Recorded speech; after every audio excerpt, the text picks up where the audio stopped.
The idea that colonialism developed Africa sounds very convincing. In fact, from a Ghanaian perspective, many of us are taught from primary school that colonial rule brought significant benefits to what we now call Ghana. And whenever the subject of European colonization in Africa comes up, you hear its defenders tend to repeat the same points. They say, Europeans built schools for you guys, they built roads for you, they built railways, ports, hospitals, and modern government.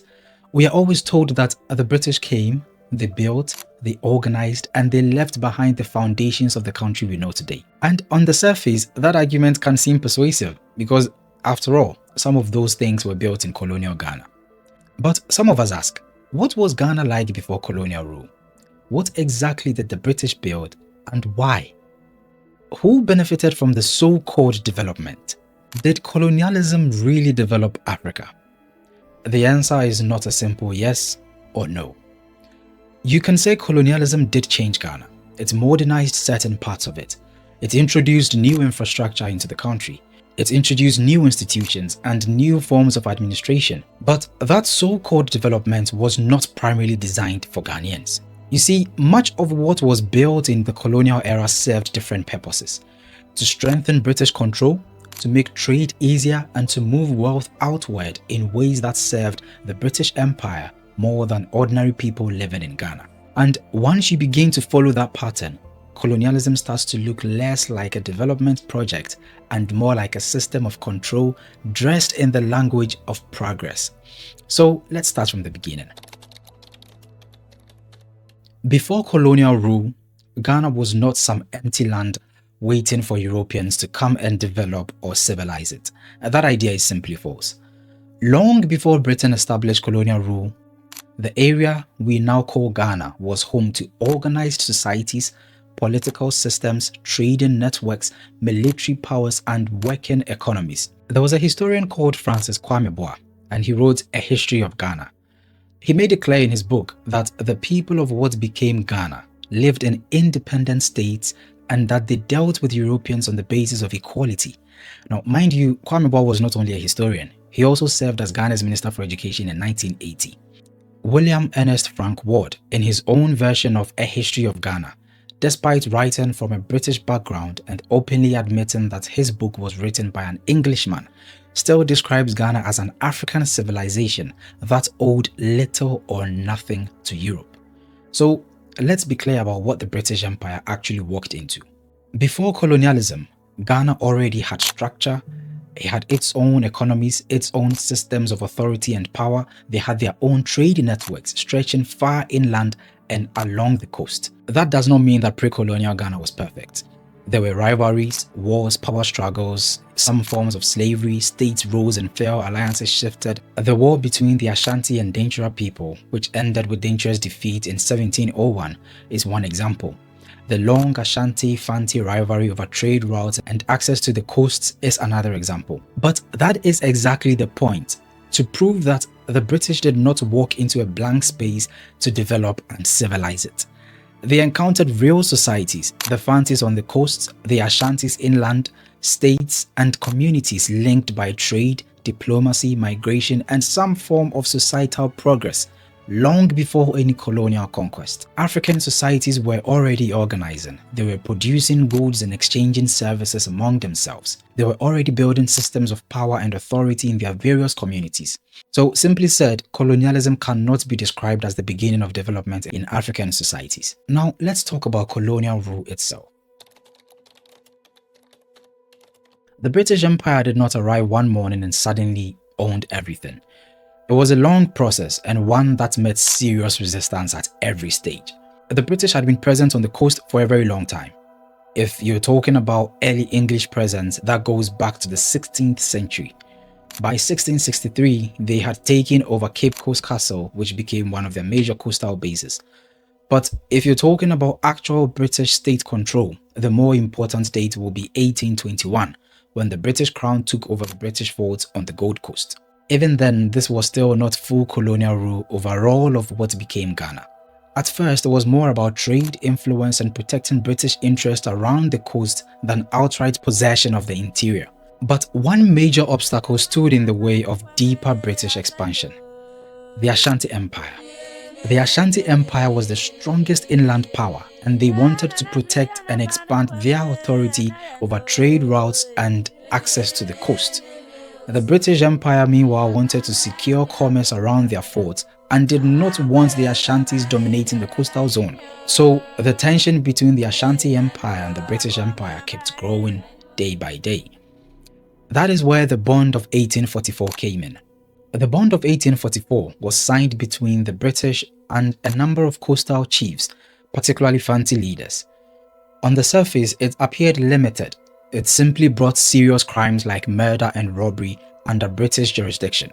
But it mattered a great deal because it gave Britain a legal foothold on the coast and allowed British officials to steep deeper into local affairs and slowly turn their influence into authority. The Bond of 1844 did not create full colonial rule, but it helped lay the legal groundwork for it. And what followed was decades of conflict. The British Empire and the Ashanti Empire fought 5 major wars between 1823 and 1900, and the British did not win every time. In 1824, an Ashanti force defeated a British army outright. The 1863-64 conflict ended without a clear British victory either. But over time, with superior weapons, larger expeditions, and support from coastal allies, Britain gained the upper hand. The real turning point came in 1874. After Britain bought the old Dutch fort at Elmina in 1872, the Ashanti Empire lost an important coastal ally and a key point of access. So in 1873, the Ashanti forces moved toward the coast, and Britain responded by sending an expedition under Sir Garnet Wolseley. His forces marched to Kumasi and ransacked the city in 1874. And that same year, on 24th July 1874, Britain formally declared the Gold Coast colony. That still did not mean that all of present-day Ghana instantly fell under complete British rule, but it did mean that British authority on the coast had become more direct, official, and much more deeply entrenched. Even then, the Ashanti Empire was not finished.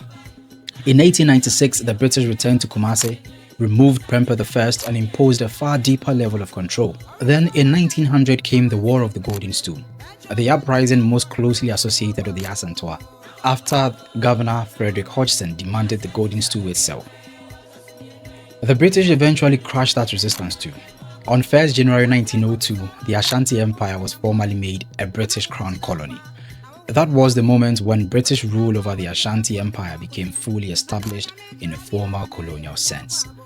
On that same day, the Northern Territories were also formally declared a British protectorate. And that is the moment the British rule over the whole of what is now Ghana became formally established. So, what exactly did the British develop from then? They did build things, real things, and it is worth being precise about what those things were. They built railways. The Western Line from Sekondi began in 1898, reached the goldfields at Takwa by 1901, extended to Obuasi in 1902, and arrived at Kumasi in 1903. An Eastern Line from Accra reached Tafo by 1918 and connected to Kumasi by 1923. They built Takoradi Harbour, one of the most important colonial infrastructure projects. Construction began in 1921 under the Governor Frederick Gordon Gaggisberg, and the harbour was officially opened in 1928. They built roads, lots of roads. In fact, under Gordon Gaggisberg, road construction became a major priority. The Kumasi-Tamale Great Northern Road completed in 1920, and that is one major example. The Nsawam Cape Coast Sekondi Road also completed around that period, and that is also another example to cite.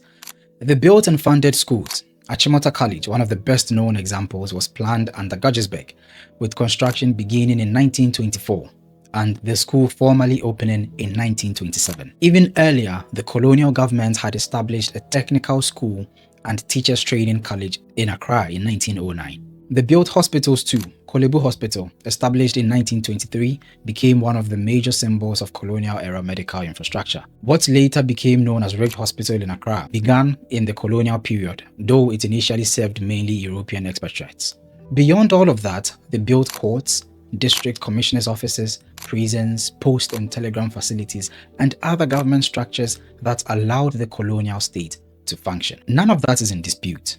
But it is worth to mention that just because something was being built did not mean it was being built for the people of the Gold Coast.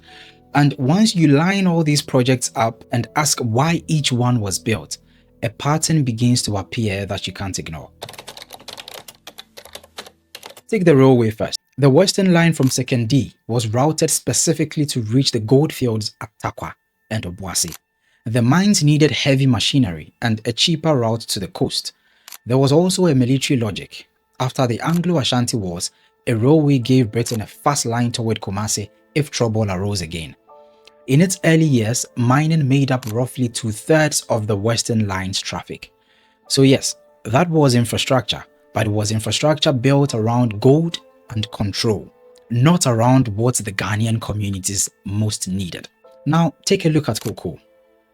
Cocoa production in the Gold Coast was close to zero by 1901. But by 1931, the colony was producing around 250,000 tons of cocoa and had become the world's largest cocoa exporter. Now, people who use this to argue for colonial development often present it as a British achievement. But there's a reality.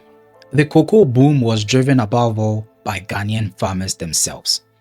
There are economic historians who have studied the period closely and argue that cocoa's contribution to government revenue was far greater than what the government ever reinvested into cocoa farming. The early transport system offered very limited benefits to most cocoa farmers.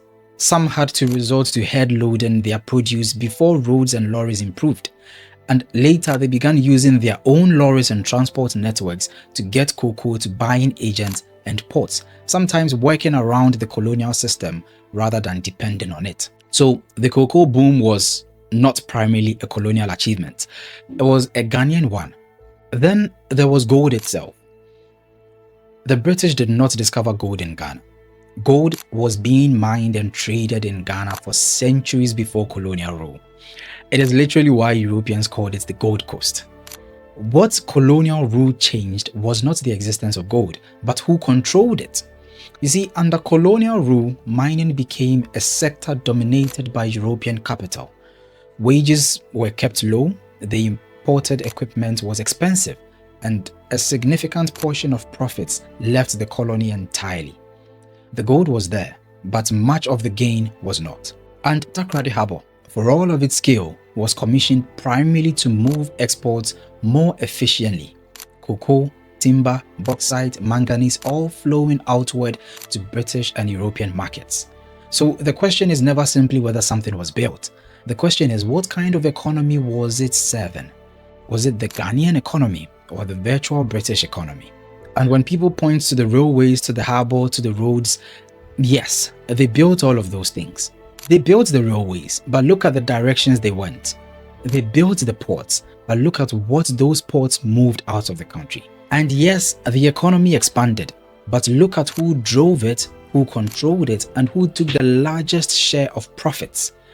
Once you answer those questions, colonialism looks far less like a development project for Ghanaians and far more like a system that was designed to move resources outward while tightening control inward. And if you want the clearest possible illustration of what colonial development actually meant in practice, look at northern Ghana.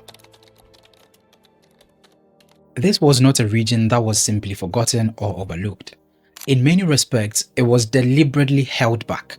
In 1912, a colonial governor openly stated that the northern territories would have to wait their turn, while investment went to the southern territories of the country. People were taken from the northern parts of the colony and sent to the southern parts to help build railways, the roads, the harbour, while the north itself received far less in everything. Even in education, the colonial government actively limited how many schools were established there. Very few northern children attended school at all before the 1950s. And this was not because the northern regions of the country had nothing to offer. The region had cattle, they had share, they had groundnuts, they had hides and skin, they had good lands for agriculture. But the colonial policy simply did not seriously want to develop it. Instead, they treated the north largely as a labor reserve for the colonial economy being built in the southern regions of the country. And the damage from that did not stay economic. It left scars that went deeper into the societies. You see, when one part of a country is systematically given more roads, more schools, and more administrative investment, while another is repeatedly denied those same opportunities, the people do not just feel the difference in material terms. Over time, they begin to see each other differently. Force hierarchies take root, and the idea forms that some regions are naturally more advanced, more capable, and more important, when in reality, those differences were politically produced, deliberately and over decades. That is part of the deeper colonial legacy that does not get discussed enough. See, colonialism did not only extract wealth from African societies, it also planted divisions and hierarchies within them, and the effects of those divisions are still visible across Africa today. Could Ghana have progressed without colonialism? This is a question a lot of people tend to avoid because it requires imagination as much as evidence. Now, history does not give us a second version to compare, and we cannot say exactly what that path would have looked like. But the evidence points clearly towards something important. Change was already happening. African societies were already adapting. They were already trading amongst themselves. They were already building systems of power, production, and exchange of goods and services. And if Ghanaian farmers were able to build something as economically significant as the world's largest cocoa industry, even under the constraints and extractions of colonial rule, then progress without colonialism was clearly not unthinkable. Would it have looked different? Of course. Would it have been uncertain? Yeah, probably. But impossible? No. It was possible. And that brings us to the main question. Did colonialism really develop Ghana? Well, that depends entirely on what you mean by development. If all you mean is visible infrastructure, that's roads, railway, ports, schools, hospitals, and government buildings, then yes, colonial rule did build important things. But if by development you mean broad progress for the people, stronger local enterprise, balanced regional growth, and real control over your own economy, then the evidence leans heavily against it.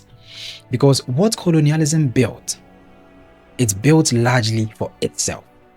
In Ghana, colonialism built infrastructure mainly to move resources out. It built institutions mainly to tighten control over it.